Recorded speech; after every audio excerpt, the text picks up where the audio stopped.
Magandang araw mga kababayan, isang bombang ibinagsak sa politika ng bansa matapos kumalat ang balita na si Vice President Sara Duterte ay tuluyan ng ipapapalit sa pwesto bilang Vice Presidente. Ayon sa mga impormasyong nakalap, nagkaroon ng seryosong mga diskusyon at hakbang mula sa ilang sektor ng gobyerno na naglalayong alisin si VP Sara sa kanyang posisyon.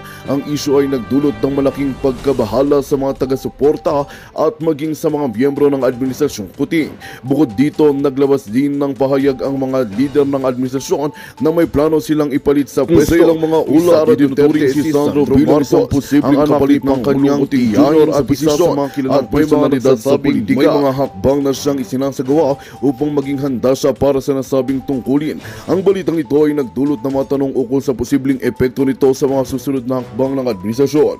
Sa ngayon, hindi pa malinaw kung ano ang magiging legal na proseso upang matanggal si VP Sara Duterte sa kanyang posisyon. Ngunit tiyak na magpapatuloy ang mga pag-uusap at imbestigasyon hinggil dito. Ang mga mamamayan ay nagmamasid na ang nagsasabing umaasa sila na ang lahat ng hakbang ay gagawin ayon sa tamang proseso at hindi sa pansariling interes lamang. Tinututukan ng buong bansa ang mga susunod na pangyayari sa isyong ito na tiyak na magkakaroon ng malalim na epekto sa politika ng bansa. At yan nga ang balitang ating pagkakatutukan. Ngunit bago ang lahat, siguraduhin mag-subscribe at i-hit ang notification bell para sa patuloy na pagtutok sa mga silip ng bagong balita sa tunay na boses ng masa.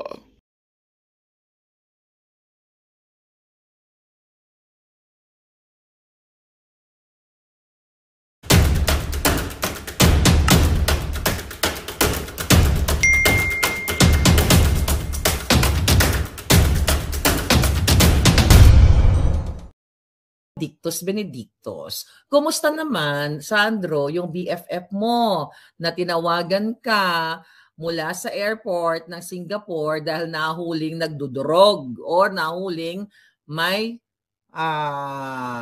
may mga tawag diyan, pulburon na mga residue. Kaya manahimik ang jutang ginimis ka na sakang alimano. Alimango ka pala, hindi alimango, alamano, di ba mga ganong drama niya? Isa kang alimango, crab mentality. Katulad ng nanay mong nget pa. Katulad ng nanay mong butod, kidnapper, walang hiya, lahat na. Kaya ang mga katapat nyo ay si Satanas. Doon kayo nababagay na mga walang hiya kayo. Ngayon, habang tayo ay nakikipaglaban, dapat huwag natin kalimutang mag-cheers para sa bayan dahil papasanbat, sabi nga ni Inday Sara, ay magtatagumpay ang taong bayan. Darating ang panahon, magtatagumpay ang taong bayan dahil nga itong laban natin ever since na bumalik muli ang mga bangag ay talagang malupit ang idinulot na kahirapan sa inyo. So ito, recently nagdadadakdak na naman ito si Charis. Okay? Nandito ba si Cathy Binag? Okay, ayun, naka-witness yan, no? Alam niya yan, yung mga naka-witness na yung tatay ni Sandro ay Addictus Benedictus. Kaya kung merong high crime, merong pang-aapi sa bayan, panglulustay, pagnanakaw, dapat nga ang mga Marcos ay matagal nang nailibing, hindi lang 7 feet below the ground. 6.352 trillion below the ground. Okay? Ganun kalalim na hindi na sila mapamarisang muli. So, sabi ni Sandro, na-interview siya, si Sandra, si Charis. So, shout out kay Miss, kay Miss Palangga. Ang dami ko kasing mga miss, wag natin, baka ma-interpret yung ating alam mo yan, yung kausap ko ngayon. So, sabi ni Sandro Bangag, nung tinanong siya nga ng interviewer, yung regarding the impeachment, ang sabi niya na bakit siya siya yung nanguna doon sa signatories, di ba? Yung mga pumirma na para i-impeach o na-impeach nga nila si Inday Sara sa Congress. Ang sabi ni Sandro Bangag, of course, I'll be the first one to sign. Kung sasabihin ba ng tao na gusto niyang hukayin yung lolo mo at itapon yung katawan sa West Philippine Sea, sasabihin ba niya na gusto niyang patayin ang Pangulo at ang First Lady ng aking magulang? At bakit naman magugulat ang tao na pipirma ko dyan? Unang-una, ikaw, Sandro, hindi ka naman Pilipino. Diba? Daw, pag nagsalta ka nga ng Tagalog, parang ikinahiya mo pa, napipilitan ka. Di ba? Ang sabi ng nanay mo, very royal ka. Okay. Very royal, no, very royal, nanay ba yun? Basta may nagsabi, very royal, very British. Oo, tama naman. Very royal na isang alipin. Mukha kang alipin sa gigilid. Alam mo yung tsura ni Sandro, parang yung taga-dila ng grease trap. Alam mo yon? Tanginang ito, anong royal ninyo? Ang nanay mo sindikato. Sindikato ka ng royal. Visit ka. Yan, pag nakita ka sa London, ang ina, yung mga tinatarget ko talaga sa yung mga sindikato, yan ang mga tinatarget ko. Hayop na to. Hindi uobra yung mga sindikato na yan sa akin. Anyway, unang-una, magpasalamat ka kay Pangulong Duterte, kay Inday Sara, mga walang hiya kayo, noong pinalibing ang lolo mo. Okay? Ngayon, ang sinasabi mo dito, kayong lahat na mga ulupong na kay isa sa mga grounds for na inimpeach si Inday Sara dahil sinabi ni Inday Sara na ipagugurgor yung tatlong, dapat nga kasali ka doon. Dapat nga lahat kayo eh. Pero nakalimutan mo na hindi naman sinabi ni Inday Sara, actually hindi mo nakalimutan, bangag lang talaga kayong pamilya, na kapag nagurgor nyo, kapag ginurgor si Inday, it's the same thing nga kahapon, kinumpare natin, ang sinabi ni President Trump sa Amerika na kapag siya ay ginurgor, okay, ng mga kalaban ng bayan ay, gugurgur, may inatasan na din siyang gugurgur. Yan ang gamitin nating words. Hindi naman sinabi ni Inday Sara, mabalik ako kay Inday Sara, na okay, sabi niya, na nag-utos siya na okay, gurgurin niyo yung mga jutang ginimis na yan. So merong kapag dadadan. Ang ganda ng gising ko lang ngayon mga palangga. So we all know na hindi naman to matutuloy, hindi sila magwawagi na ma-remove nila si Inday. Dahil may lalabas na mga ebidensya, may mga lumabas na nga ng mga ebidensya na nagkabayaran talaga diyan sa Congress, yung mga ulupong na yan. Okay? Then also may mga nag-send pa sa atin ng mga list ng mga natanggap ng mga jutang ginimis na ito, ng mga pumirma like through AKAP, Ayuda, AIX, mamaya discuss natin. So alam naman natin mga kababayan na ito ay talagang politically motivated. At ikaw, Sandro, okay, kahit kailan hindi kayo magwawagi sa inyong kademonyuhang ginagawa kay Inday Sara sa mga Duterte para sila ay tanggalin sa larangan ng politika. Dahil ang nanay mo, malapit nang pumantay ang paa. At ang tatay mo, pag sobrang ma-overdose na yun sa kadudurog, at ikaw, lahat kayo, mga yawa kayo, baka bumula na bibig nyo. Ngayon magpapalechon kami. Magpapakotsinilyo yung friend ko. Di ba? Anyway, mga palangga. So, nakakatuwa naman dahil si Inday Sara ay cool lang sa kabila ng pagigipit sa kanya. Ang sabi nga ni Inday Sara na mas masakit pa ang maiwanan ng jowa kaysa sa impeachment. Alam mo kung bakit ganyan yan si Inday Sara? Na cool lang, na pinaubayan sa kanyang mga lawyers. Huwag niyong inahamon yan. Alam mo yan, bangag. Marinig ako ng kapitbahay. Teka, hinaan ko lang, baka makatok tayo. So, baka naman pag natuloy yung mga hearing na yan, baka naman ilagay ni Inday sa billboard yung mga videong ebidensya niya. Hindi yan malayo mangyari. Akala nyo, nasa inyo ang huling halakhak? Ha? Baka gusto nyong magbayad pa ang lahat ng mga supporters ng bayan sa New York o sa Paris or sa Dubai or sa Tokyo o sa Morocco, di ba? Mag-hire pa kami ng mga billboards para yun na ilagay lang doon yung mga pagsisinghot ni Bangag. No, hindi. Alam nyo na yan. Yung iba pang mga videos na panangga ni Inday Sara. Kaya cool lang yan eh. Huwag nyo inahamon yan. But ganoon pa man, thank you kay Spokes Harry Roque na isa pa sa tinutuligsa ng mga bangag. Palibhasa, napakagaling na abogado. Shout out sa iyo, Spokes Harry, sa pagtulong sa aming mga vloggers, na in terms of legal battle. Thank you. So sabi nga ni Spokes Harry Roque na malabo, baka mabokya yung mga plano nilang i-remove si Inday from office. Kasi nga, 'di ba, nag-adjourn na yung Congress at hindi natanggap ng hindi tinanggap yung kanilang articles of impeachment. Kumbaga, at aantayin pa nila ang June 2. So, then magkakaroon ng panibagong kasi now is 19th Congress.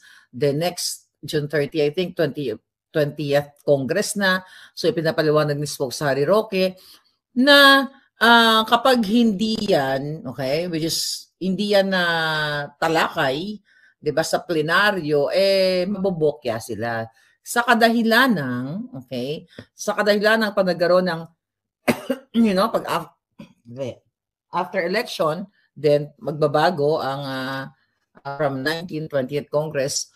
So yung composition ng mga senators and congressistang mga kawatan, iba na, or yung iba re-electionist, yung iba bago, So, mababaliwala na yan dahil nga paliwanag ng ating magagaling na abogado like Attorney Glencio, Attorney Vic, Attorney Harry, ayan, tandaan yung mga pangalan na yan, na hindi pwede mag-file ng impeachment sa isang impeachable officer ng 2 beses sa isang taon.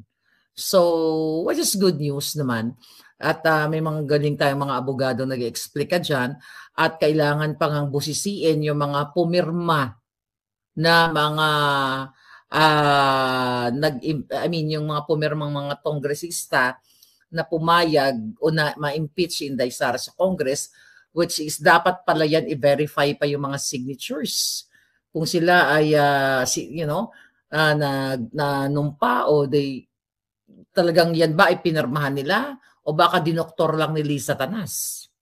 O baka kasi yung stroke ng signature parang pare-pareho. May nag-comment dyan May nagsabi sa akin, may nag-text sa akin na bakit pare-parehong stroke ng parang signature.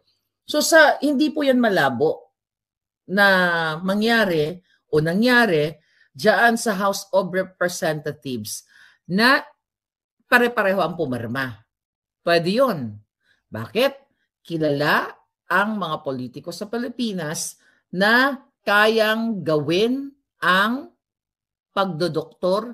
Kung kaya ni Lisa Tanas mangidnap at ni Marcos Jr., ni Teddy Boy Locsin Jr., ng ISAF, ng gobyernong Bangag, mangidnap ng 2 bata sa Turkey, how much more ang pag-fix ng signature?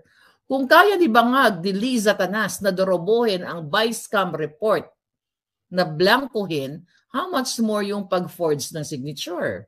I mean, how easy na gawin ang pag-forge ng signature? Kung kaya ni Bangag Jr. na i-appoint si Michael Ma bilang special envoy to China na walang dokumento at sinasampal sa pagbumuka ninyong mga Pilipino, nating mga Pilipino lahat, na kahit walang official document, tapos nagfa-function at ginagamit ang resources ng gobyerno, how much more yung mga peke-peking dokumento na yan, mga balangga? Magaling si Lisa Tanas magpeke ng dokumento. Itanong mo yan kay Attorney Glencio. Kaya naman sobrang malala ang kababuyan ng gobyerno ni Bangag. Sobrang malala ang buhay ninyo, but still, I think you're enjoying the kahirapan. Nag-enjoy pa talaga sa kahirapan ng Pilipinas? Although, kasi hindi pa kayo kumikilos protesta o kumikilos nag-speak up. But good thing, the PNPA is that Philippine National Police Academy at nagpakita ng suporta kay Inday Sara na sa kabila ng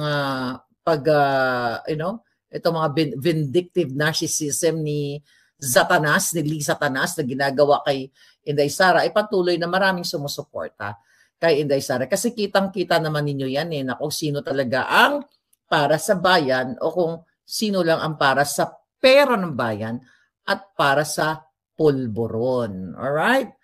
Okay. Case will be filed. Sabi ni Susan, can you comment yung mga update? Baka na-miss ko lang kasi naging busy-busyhan ako palangga, nag-i-emote ang alindog ko. Sabi ni Susan Martinez, case will be filed sa Supreme Court about the Vice-Cam insertions, Tammy Zaldi ko and another person. Yeah, I think na-scan ko yan. That's good kasi dapat hindi lang sila hindi lang ang mga bangag na yan ang pwede mag-file ng case laban sa atin, vloggers, critics, you know.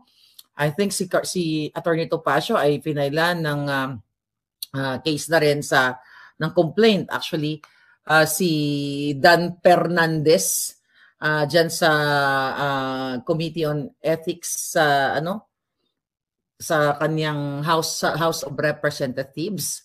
Nasabi nga ni Tio Moreno, bago ka magmarunong, Dan Fernandez, alamin mo muna kung anong tamang pagbigkas sa P and F. Okay lang sana kasi ako, admitted na nagkakamali din ako sa pronunciation. I'm not perfect na lahat ng pronunciation alam mo. Pero yung simpleng P and F na pronunciation, mga kababayan, tinuturo yan.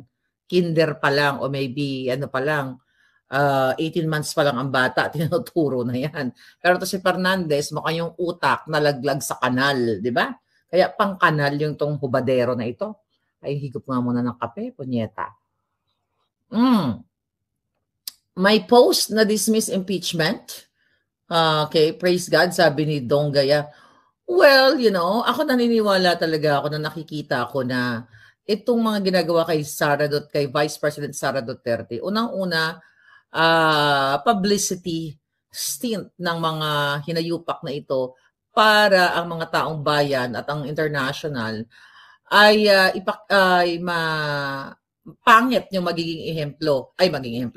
magiging tingin dito sa mga Duterte na ito. Pero ano nangyari ngayon? Okay? Ano ang nangyari ngayon na bago-bagong balita? Remember, si Pangulong Duterte noong 2018 ay nag-declare na kakalas tayo sa ICC dahil, hindi siya naniniwala sa mga yan na kapag may problema tayo sa ating bayan ay ang makikialam itong mga bangag sa ICC. But today, mga darling, my Clementine, hi Chloe Pearl, good afternoon to you. Happy birthday to my dearest friend, Bel Leonario. Bel Di Marketing, kung naririnig mo ako, happy birthday to you. At si George Kuning, happy birthday to you na nanonood ngayon. Nako, talagang dalawang nagbe-birthday. Ayan, love na love ko yan mga yan. At syempre, happy listening to Noily Paul, okay, na nagmamaganda ngayon. All righty, diba? So ngayon mga palangga, good thing na, I think that was yesterday, na ang ating Lolo Trump sa Amerika ay nagdeklara na nga, ay naglabas ng executive order dito sa pag-cancel ng mga privileges like visa or financial nila dito sa Amerika o sa Amerika, mga kababayan, sa mga ICC officials. Dahil nga dito sa gusto nilang damputin o arestuhin ang Israeli Prime Minister na si Benjamin Netanyahu. Okay? Yan ba ang tamang bigkas? But at least nababasa naman natin ng tama. Ang kanilang Minister of Defense na si Yoav Gallant. So anyway, dahil nga sa kinasuhan, yung mga crime dyan sa kasalukuyang, bang sa Gaza and Israel. So anyway, napakagandang balita yan mga palangga. Dahil ang Lolo Trump at sabi ko sa iyo si Lolo Trump at saka si Pangulong Duterte, kambal yata itong mga to eh. Kambal, kasi yung mga polisiya pareho. Baka naman hindi natin alam si Pangulong Duterte isang, what do you call it? Advisor. No, not advisor. Consultant. You'll never know. Anyway, so sabi nga dito sa balita, Trump imposes sanctions on ICC, accusing it of targeting US and Israel. Not only US and Israel, and the Philippines. Diba? So ngayon, ang sabi ni Papa Lolo Trump, US President has been critical of court since it's issued war crimes arrest warrant of Netanyahu, who welcomes executive order targeting lawfare against Israel. Kasi nga, sabi dito, Donald Trump has signed an executive order that authorizes aggressive economic sanctions against the International Criminal Court, accusing the body of illegitimate and baseless actions targeting the US and Israel. Okay? And the Philippines. Dagdag ko lang yun. Wala yun sa balita. But anyway, I'm glad dahil ang bagong presidente ng Amerika ay nakikita niya yung mga kaletsehan nitong ICC na to. Why, mga palangga? Tuloy muna natin. The order grants the US President broad powers to impose asset freezes. So yung mga assets nila, yung mga pera nila sa Jamaica ay naka-freeze na ngayon ng bonggang-bongga. Sana yung nakaw na yaman ng mga bangag, ma-freeze na rin kasi nakuha na nila yung pa konti-konti. Kaya tuloy. At ang sabi ni Lola Trump, "Hi birthday girl, happy birthday to you." And travel bans against ICC. Travel bans against ICC and their family members if the US determines that they are involved in efforts to investigate or prosecute citizens of the US and certain allies. Okay. Ngayon, napakagandang balita yan. Kasi sa part ng Pilipinas, okay, tingnan lang natin dito. Not part. Sa side ng Pilipinas, ito yung ginagawa nila kay Pangulong Duterte na gusto ng mga buwaka ng inang bangag na Presidenteng Marcos Jr. sa kabila ng hindi natin pagiging, oy, wag mo patayin Jelaw at ako'y dumili mga aking alindog. Happy birthday, girl. Alright. Alright. I love you too, darling. Alright. So ngayon, mga kababayan, di ba? Dahil nga, yun din ang nakikipagsabuatan ang gobyerno ni Bangag. Oh my God, 2023 pa natin ibinalita yan sa inyo na pinapasok nila ang ICC officials sa Pilipinas. Babalikan ko lang. Isisend ko to kay Lolo Trump, ha? Sandali. Okay. Ito. Remember, nung binalita ko sa inyo, isisend ko to kay Lolo Trump. Okay? Ito ang sinabi sa atin ng ating puting ahas. Sinend sa akin yung passport. Oh, di ba? Galing ko talaga, no? Hindi ako magaling. Ang galing talaga nitong mga mga puting ahas. Oh, tingnan natin to. Merong translator, okay, na pinapasok ang bangag na presidente sa pakikipagsabuatan ni Tambaluslos at lahat ng mga kaalyado nila na mga tiwaling opisyal ng ICC para damputin si Inday Sara, si Bato, si Pangulo Duterte, si Bongo, Senator Bongo, lahat ng gusto nilang ipadampot or i-connect, di ba? O i-connect or tama ba? I-ask, hindi ko maisip yung right word. But anyway, para idamay dito sa war on D na ito na nung time ni Pangulong Duterte, yung EJK nila, ay dapat daw si Pangulong Duterte ay malitis doon sa The Hague. Sabi nga ni Pangulong Duterte dyan, excited na nga siya pumunta doon eh. Remember the Senate hearing, sinabi ng Pangulong Duterte, sabi ni Pangulong Duterte, gusto ko mang mamasyal, ma'am. Alam mo, nakakatuwa talaga ang ating Pangulong Duterte. Alam mo, namimiss natin si Pangulong Duterte, no? May nagsabi dyan kanina, BRRD, Vice President, and Inday Sara for President. Yeah, pwede naman. So anyway, balikan ko ito mga chika boom boom. So noong October, sinento sa atin ng puting ahas. At isasend ko itong mga personalidad na to kay Lolo Trump na naman, okay? Etong si Bracken na ipinanganak sa Pilipinas ay pumasok noong October sa atin para serve as a function as a translator sa mga tiwaling ICC official na nagngangalang si Rosato. Ayan, pinakita ko na to sa inyo, di ba? Pakita natin yung kanilang passport pero hindi lahat. Okay, ayan o.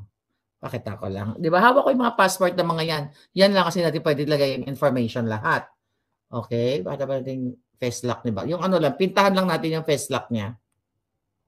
Ano mang citizenship nito? Okay, Rosato, British citizen. Okay? So, ito yung mga kinontrata ng Bangag administration na pinapasok dyan ni Bangag at i-hinaus nila or in-accommodate nila sa bonggang-bonggang hotel. Balikan lang uli natin ito mga kababayan. Kaya ito talaga, yung nangyayari kay Inday Sara, nangyayari kay si Pangulong Duterte, ito ay pakikipagsabuatan ng bangag na administrasyon ng mga VOV-ong bugo sa Congress o House of Representatives. Well, sa part naman ng mga House of Representatives, para sila magkamal ng pera dun sa pirma nila, yun nga, kapalit ng pera ng bayan. So, balikan lang natin ito mga hitad. Okay? So, ito pa, ang isang tiwaling official. Ang surname niya is si Kala. Alright? Kala. Ito pa nga yung travel, personal details, travel type, AA, okay. Status A, last name, ganyan. Travel port, NAIA 1. Flight number, PR512. Okay, travel date, pumasok sa Pilipinas noong October 10 to 2024. Ayan, sabi ko sa inyo, malupit yung mga puting ahas, pati mga travel, nakuha na natin. Ang lupit, di ba? Ayan pati, alam nyo, in fairness din sa immigration sa Pilipinas, sa atin, may mga mapagmahal pa yan sa bayan, kaya may mga nakakarating sa atin.